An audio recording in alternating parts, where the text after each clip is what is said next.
الحمد لله الحمد لله نحمده ونستعينه ونستغفره ونؤمن به ونتوكل عليه ونعوذ بالله من شرور أنفسنا ومن سيئات أعمالنا من يهده الله فلا مضل له ومن يضلل فلا هادي له ونشهد أن لا إله إلا الله وحده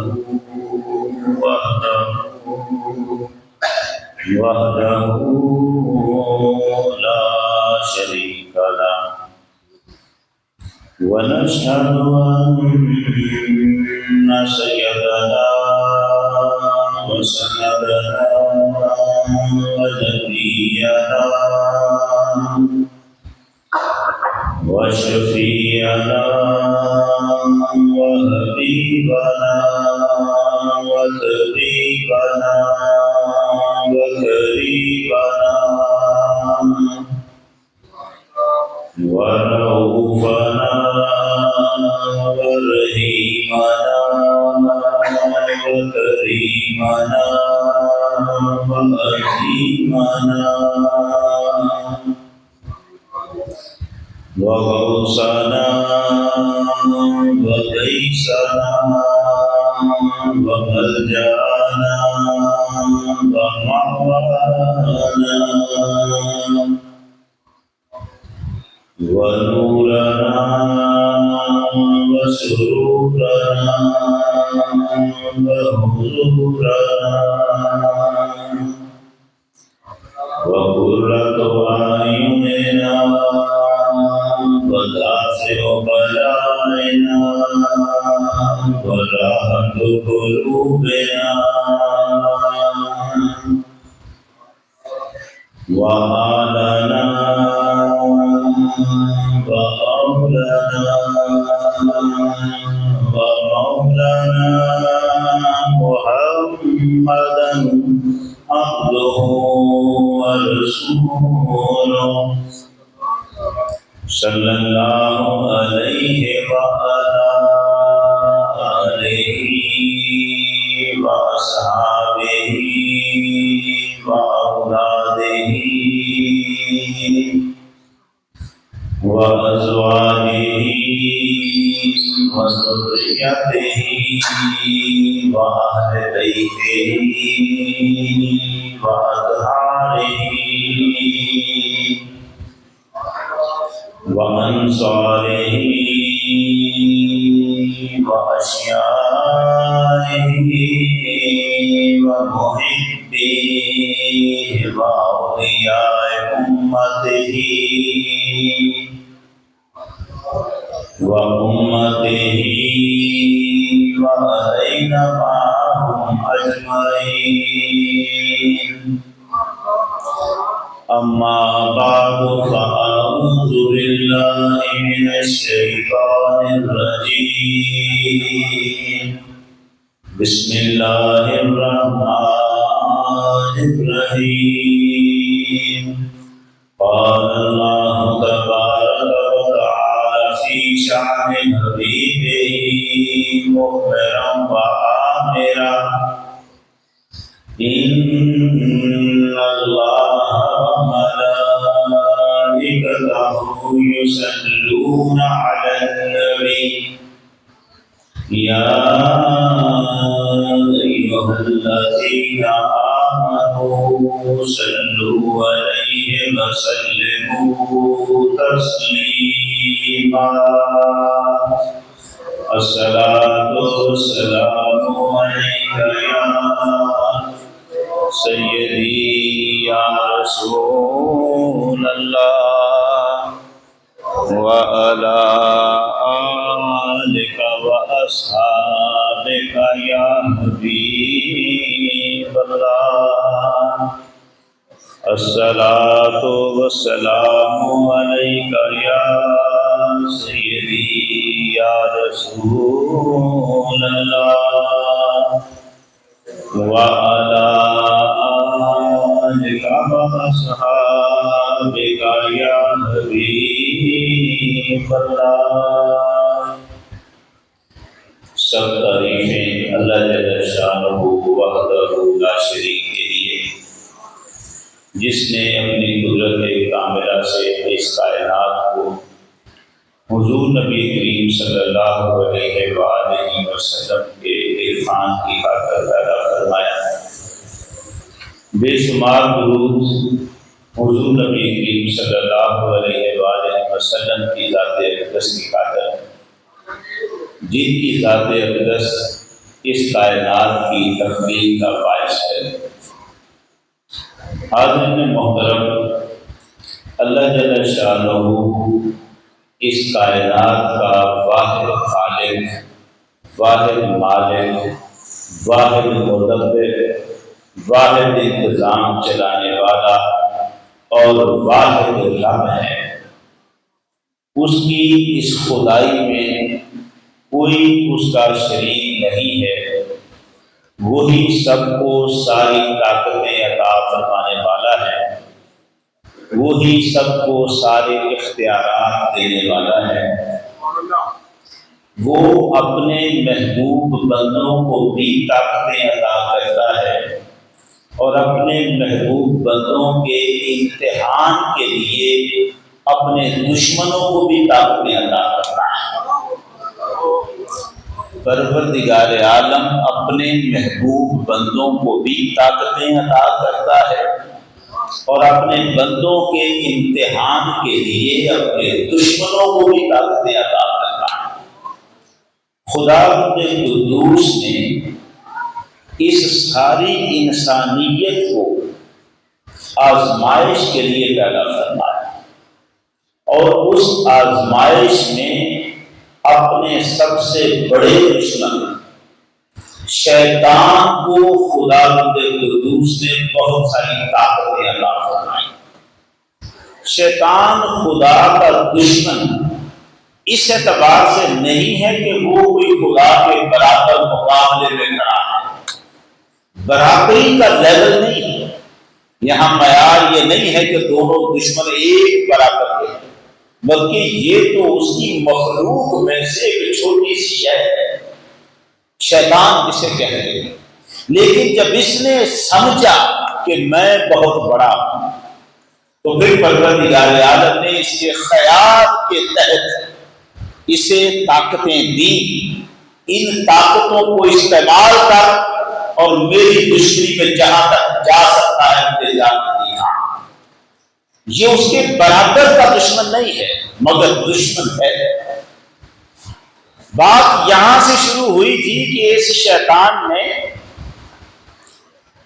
جب انکار کیا تھا حضرت آدم علیہ السلام کو سجدہ کرنے سے، تو پروردگار عالم نے اسے اپنی بارگاہ سے نکال دیا۔ بس یہ وہ مقام تھا جہاں سے اس نے خدا کے سامنے کھڑے ہو کر بغاوت کا اعلان کیا۔ اس بات کو آگے بڑھانے سے پہلے میں دو لفظ آپ کے سامنے رکھنا چاہتا ہوں۔ قرآن مجید دو لفظوں کو استعمال کرتا ہے، ایک لفظ ہے مکنون اور ایک لفظ ہے مبین۔ قرآن نے یہ لفظ دونوں استعمال کیے ہیں۔ لوح محفوظ کے لیے پروردگار کتاب مکنون کا لفظ استعمال کرتا ہے اور قرآن مجید کے لیے خود قرآن کتاب مبین کا لفظ استعمال کرتا ہے۔ مکنون اور مبین دو لفظ ایک دوسرے کے الٹ ہیں۔ جو چیز چھپی ہوئی ہو نظر نہ آئے اسے مکنون کہتے ہیں، اور جو چیز کھل کے سامنے موجود ہو اسے مبین کہتے ہیں۔ یہ قرآن ہمارے ہاتھوں میں ہے، ہمارے سامنے ہے، ہم اسے کھولتے ہیں، دیکھتے ہیں، پڑھتے ہیں، جانتے ہیں۔ اپنے بارے میں قرآن یہ کہتا ہے قد جاءکم من اللہ نور وکتاب مبین، تمہارے پاس اللہ کی طرف سے ایک نور آیا اور ایک کتاب مبین آئی، جو سامنے ہے، واضح ہے، کھلی ہوئی ہے، ظاہر ہے، وہ مبین ہے۔ اس لفظ کو سمجھیے گا۔ اور جو چھپا ہوا ہے، نظر نہیں آتا، پوشیدہ ہے، جسے ہم جانتے نہیں، جسے ہم دیکھتے نہیں، اسے کتاب مکنون کہا گیا۔ لوح محفوظ ہماری نظر سے اوجھل ہے، اسے کتاب مکنون کہا جاتا ہے۔ قرآن ہمارے سامنے ہے، اسے کتاب مبین کہا جاتا ہے۔ اب جب آپ ان دونوں لفظوں کو سمجھ گئے، چھپا ہوا مکنون اور سامنے مبین، دونوں لفظوں کو جو بات میں اگلی کرنے والا ہوں وہ تھوڑی سی پیچیدہ ہے، تھوڑی سی۔ جو چھپا ہوا ہے اسے کیا کہتے ہیں؟ مکنون، چھپا ہوا، نظر نہیں آتا، ہاتھ نہیں لگایا جا سکتا، دیکھا نہیں جا سکتا، مکنون۔ اور جو سامنے ہو اسے مبین، مبین، واضح، ظاہر، سامنے، کھلا ہوا، کھلا، اسے مبین کہتے ہیں۔ اب آپ نے دونوں لفظ دیکھ لیے، چھپا ہوا مکنون اور کھلا ہوا سامنے، ظاہر، مبین۔ شیطان ہمارے سامنے ہے کہ چھپا ہوا ہے؟ چھپا ہوا ہے شیطان ہمارے سامنے نہیں، ہم اسے دیکھ نہیں سکتے، چھپا ہوا ہے۔ اسے کیا ہونا چاہیے؟ مکنون مبین۔ مکنون، آپ لفظ سمجھ گئے، مکنون کہتے ہیں چھپے ہوئے کو، اور جو سامنے کھلا ہوا ظاہر ہو اسے کہتے ہیں مبین۔ شیطان ہم سے چھپا ہوا ہے، اس اعتبار سے اسے ہونا چاہیے تھا مکنون، اسے مکنون۔ تو پھر میں آپ کو یہاں لانا چاہتا ہوں، جب جناب یوسف علیہ السلام اپنے والد یعقوب علیہ السلام کو اپنا خواب سناتے ہیں، اور خواب سناتے ہوئے کہتے ہیں یا ابتی انی رأیت احد عشر کوکبا والشمس والقمر رأیتهم لی ساجدین۔ ابا جان، میں نے دیکھا 11 ستارے، چاند اور سورج سب مجھے سجدہ کر رہے تھے۔ تو جناب یعقوب علیہ السلام نے کیا فرمایا؟ میرے بیٹے لا تقصص رؤیاک علی اخوتک فیکیدوا لک کیدا۔ میرے بیٹے اپنا یہ خواب اپنے بھائیوں کے سامنے بیان نہ کرنا، کہیں ایسا نہ ہو کہ وہ کوئی چال چل جائے۔ فیکیدوا لک کیدا، وہ کوئی چال چل سکتے ہیں، لفظ میں غور کرنا، فیکیدوا لک کیدا، وہ کوئی چال چل سکتے ہیں۔ ان الشیطان للانسان عدو مبین، اس لیے کہ شیطان انسان کا کھلا دشمن ہے۔ بھائی میں کیا کہہ رہا تھا؟ جو چھپا ہوا ہو اسے مکنون کہتے ہیں، جو کھلا ہوا ہو اسے مبین کہتے ہیں۔ شیطان چھپا ہوا ہے مگر قرآن اسے مکنون نہیں کہہ رہا، مبین کہہ رہا ہے۔ آپ کو سوال سمجھ میں میری بات آئی ہے؟ چھپے ہوئے کو مکنون اور کھلے ہوئے کو مبین۔ تو شیطان تو کھلا ہوا نہیں تھا، وہ تو چھپا ہوا تھا، نظر نہیں آتا تھا، اسے کہنا چاہیے تھا مکنون۔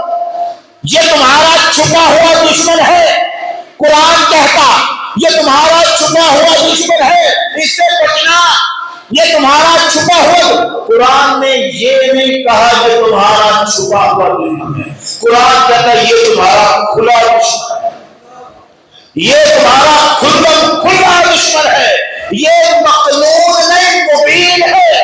عدو مبین۔ ہم پریشان ہیں مولا، یہ تو چھپا ہوا تھا، اسے تو مکنون کہنا تھا، یہ مبین کیوں کہا؟ فرمایا اس لیے جب سے میں نے دنیا بنائی ہے تمہارے سامنے شیطان کی کارستانیاں اتنی آئی ہیں کہ یہ چھپا ہوا بھی ایسے ہے جیسے تمہاری آنکھوں کے سامنے کھڑا۔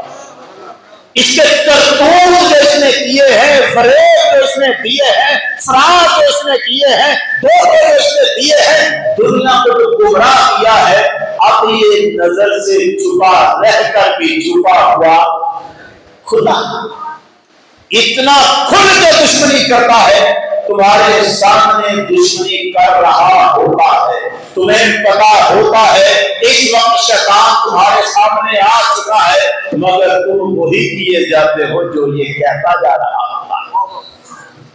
دودھ میں پانی ملاتے ہوئے پانی ملانے والا کیا سمجھ رہا ہوتا ہے؟ میں نیک کام کر رہا ہوں۔ وہ جانتا ہے یہ کام شیطان کی مرضی والا ہے، رحمان کی مرضی والا نہیں، مگر پھر بھی اسے اپنے آپ کو روک نہیں پاتا، کروا دیتا ہے شیطان۔ اچھا اب ذرا جو جملہ بولنے لگا ہوں اسے دھیان سے سمجھیے گا۔ ایک طرف اسے کھلا دشمن کہا، کھلا دشمن، اس لیے وہ کھل کے تمہارے سامنے حرکتیں کر رہا ہے، تم جانتے بوجھ سے بچ نہیں پا رہے۔ لیکن اب جو قرآن ایک اور آیت کہتا ہے اسے سننا، اِنَّهُ يَرَاكُمْ هُوَ وَقَبِيلُهُ مِنْ حَيْثُ لَا تَرَوْنَهُمْ، یہ شیطان تمہیں دیکھتا ہے۔ لفظوں پہ غور رکھنا، شیطان تمہیں دیکھتا ہے، شیطان تمہیں دیکھتا ہے خود بھی اور اس کا قبیلہ بھی، وہاں سے دیکھتے ہیں جہاں سے تم انہیں نہیں دیکھ سکتے۔ اِنَّهُ يَرَاكُمْ، یہ تمہیں دیکھتا ہے۔ میں بات باریک شروع کر بیٹھا ہوں تھوڑی سی، لیکن اگر آپ اس آیت میں میرے ساتھ رہ گئے تو آسان ہو جائے گا۔ اِنَّهُ يَرَاكُمْ، یہ شیطان تمہیں دیکھتا ہے۔ بات ہمیں سمجھ میں آ گئی تھی، شیطان ہمیں دیکھتا ہے۔ آگے اللہ کہہ سکتا تھا یہ شیطان بھی تمہیں دیکھتا ہے اور اس کا قبیلہ بھی تمہیں دیکھتا ہے، اللہ یوں کہہ سکتا تھا، مگر کہا ایسے نہیں۔ کہا کیا؟ اِنَّهُ يَرَاكُمْ، یہ تمہیں دیکھتا ہے، ہوگا وَقَبِيلُهُ، یہ خود بھی دیکھتا ہے اور اس کا قبیلہ بھی دیکھتا ہے۔ اس کا مطلب ہے قبیلہ تو اس کا دنیا میں پھیلا ہوا، وہ تو تمہیں دیکھے گا قبیلہ، مگر تم اس شیطان کی اپنی نظر سے بھی چھپے ہوئے نہیں۔ شیطان تمہیں دیکھتا، بڑا شیطان، بڑا ابلیس تمہیں دیکھتا ہے۔ تم جرمن میں ہو، شیطان تمہیں دیکھتا ہے، تم امریکہ میں ہو، شیطان تم افریقہ میں ہو، تمہیں دیکھتا ہے، برطانیہ میں ہو، تمہیں دیکھتا ہے، پاکستان میں ہو، تمہیں دیکھتا ہے، ہندوستان میں ہو، تمہیں دیکھتا ہے، تو دنیا کے جس مقام پر بھی ہو یہ شیطان تمہیں دیکھتا ہے، خود بھی دیکھتا ہے، اس کا قبیلہ بھی۔ بھائی بڑا متحد ہے، قبیلہ سمجھ میں آتا ہے کیونکہ دنیا میں پھیلا ہوا، وہاں بھی قبیلہ اس کا، وہاں بھی قبیلہ، ہر جگہ قبیلہ دیکھ رہا، مگر قرآن کہتا ہے صرف قبیلہ نہیں دیکھتا، یہ شیطان خود بھی تمہیں دیکھتا ہے۔ اب عجب بڑھانا ہے، پاکستان میں بیٹھے ہوئے کو بھی شیطان دیکھے، امریکہ میں بیٹھے ہوئے کو بھی شیطان دیکھے، برطانیہ میں بیٹھے ہوئے کو بھی شیطان دیکھے۔ عجب ہے، خبیث شیطان کی اتنی نظر کہ پوری دنیا میں بیٹھے ہر ایک کو دیکھے، اور حبیب رحمان کی نظر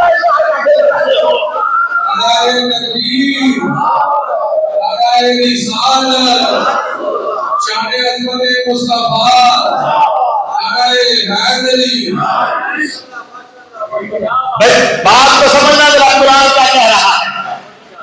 خبیث شیطان، خبیث شیطان کے بارے میں قرآن کہتا ہے یہ تمہیں دیکھتا ہے، خود بھی دیکھتا ہے، اس کا قبیلہ بھی تمہیں دیکھتا ہے۔ بات اگر بس اتنی ہوتی کہ یہ شیطان تمہیں دیکھتا ہے اور اس کا قبیلہ تمہیں دیکھتا ہے تو بات ہو۔ قرآن نے ایک لفظ پہ زور دیا، یہ شیطان تمہیں دیکھتا ہے، یہ خود بھی دیکھتا ہے، اس کا قبیلہ بھی دیکھتا ہے، خود بھی دیکھتا ہے، اس پہ زور دیا۔ اس کا مطلب ہے تم جہاں بھی ہو یہ شیطان تمہیں، یار ہم یہی تو کہہ رہے ہیں، اتنا سا تو ہمارا مسئلہ ہے۔ اگر تم نے آئے تھے قرآن کے تحت شیطان کے دیکھنے کو مان لیا اور شرک کا فتویٰ اس پہ نہیں لگایا، اسے شرک نہیں کہا، تو جب ہم نے کہا یہ خبیث شیطان اگر دنیا کو دیکھ سکتا ہے تو محمد حبیب رحمان کائنات کو نہیں دیکھ سکتا۔ اس کے دیکھنے پر شرک نہیں، اور حبیب الرحمان کے دیکھنے پر شرک کے فتوے۔ اسے اتنی طاقت اگر خدا نے دی ہے تو صرف اسے، اس لیے کہ یہ برائی کا نمائندہ ہے سب سے بڑا، شر کا نمائندہ۔ اس کائنات میں شر کا سب سے بڑا نمائندہ کون ہے؟ شیطان۔ بدی کا سب سے بڑا نمائندہ کون ہے؟ شیطان۔ تو بدی کے سب سے بڑے نمائندے کو جس نے اتنی طاقت دی ہے، وہ نیکی کے سب سے بڑے نمائندے کو کتنی طاقت عطا فرمائے گا؟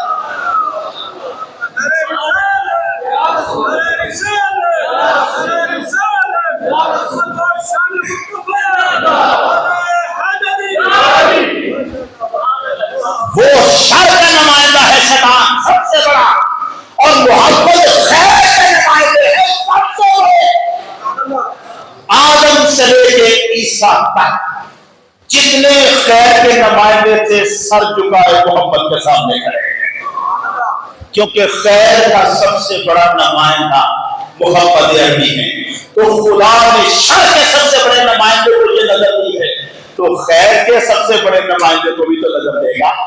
اگر خیر کا سب سے بڑا نمائندہ حبیب الرحمان یہ ارشاد فرمائے، لوگوں اللہ نے دنیا کے پردے میری آنکھوں سے ہٹا دیے ہیں، وَأَنَا أَنظُرُ إِلَيْهَا وَإِلَىٰ مَا هُوَ قَائِمٌ فِيهَا إِلَىٰ يَوْمِ الْقِيَامَةِ كَأَنَّمَا أَنظُرُ إِلَىٰ كَفِّ هَٰذِهِ۔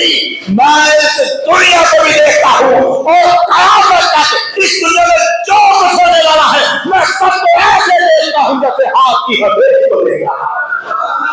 نعرہ تکبیر، نعرہ رسالت، شان عظمت مصطفیٰ،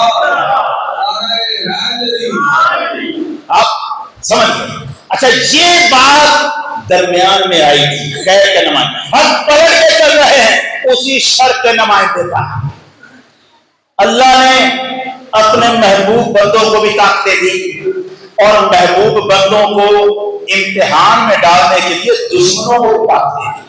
یہ میں نے فکرہ شروع میں کہا تھا، شیطان کو اس سے طاقتیں دی۔ پہلی طاقت یہ دی کہ وہ دیکھتا ہے، دیکھ رہا ہے، کر کیا سکتا ہے، کر کیا سکتا ہے، ذرا دیکھنا۔ خدا نے ارشاد فرمایا تو نے آدم کو سجدہ نہیں کیا، نکل یہاں سے، فاخرج منہا مذموما مدحورا، ذلیل ہو کر، خوار ہو کر نکل جا ہماری بارگاہ سے۔ کھڑا ہو گیا، کہنے لگا پروردگار تو نے مجھے گمراہ کر دیا، تو نے، یعنی تو چاہتا تو مجھے سجدہ کی توفیق دے دیتا، تو نے مجھے گمراہ کر دیا، مجھے سجدہ خود نہیں کرنے دیا، یا مجھے وہاں سجدہ کرنے کا حکم دیا جو مجھے پسند ہی نہیں تھا۔ یہ گمراہ تو نے مجھے کیا، اچھا تو نے کر دیا، اب میں بھی تجھے کچھ دکھاؤں گا۔ کہاں کھڑا ہو کے کہہ رہا ہے؟ خدا کے سامنے، خدا کے سامنے۔ اسی کے لیے تو نے مجھے ذلیل کیا ہے نا، میں تمہیں دکھاؤں گا، لَأَقْعُدَنَّ لَهُمْ صِرَاطَكَ الْمُسْتَقِيمَ، وہ جو سیدھا رستہ ہے نا تو نے بنایا ہوا، میں بیٹھوں گا اس رستے پر۔ جب یہ گزرے گا، اس کی اولاد گزرے گی، میں ایسے حملے کروں گا، ثُمَّ لَآتِيَنَّهُم مِّن بَيْنِ أَيْدِيهِمْ وَمِنْ خَلْفِهِمْ وَعَنْ أَيْمَانِهِمْ وَعَنْ شَمَائِلِهِمْ، میں ان کے سامنے سے بھی آؤں گا۔ شیطان کہہ رہا خدا کو، یہ آدم اس کی اولاد دنیا میں جب سیدھے راستے پہ چلے گی، میں سامنے سے بھی آؤں گا، پیچھے سے بھی آؤں گا، دائیں طرف سے بھی آؤں گا، بائیں سے بھی آؤں گا، فلا تجد اکثرہم شاکرین۔ تو آج چیلنج کروا کے جا رہا ہوں، دیکھ لینا بہت سارے میرے پیچھے چلنے والے ہوں گے، تجھے ماننے والے تھوڑے، بھٹکا دوں گا، بہت ساروں کو بھٹکا دوں گا، اور تجھے ماننے والے تھوڑے رہ جائیں گے، میرے پیچھے چلنے والے بہت زیادہ ہوں گے، اکثر ہوں گے وہ جو تیرا شکر ادا کرنے والے نہیں ہوں گے۔ اب یہ چیلنج بہت بڑا ہے، لیکن مخلوق جتنی بھی سیاسی ہو جائے خدا کا مقابلہ تو نہیں کر سکتی۔ خدا جتنی اجازت دیتا ہے مخلوق اتنی ہی چھلانگیں مار سکتی، اتنی ہی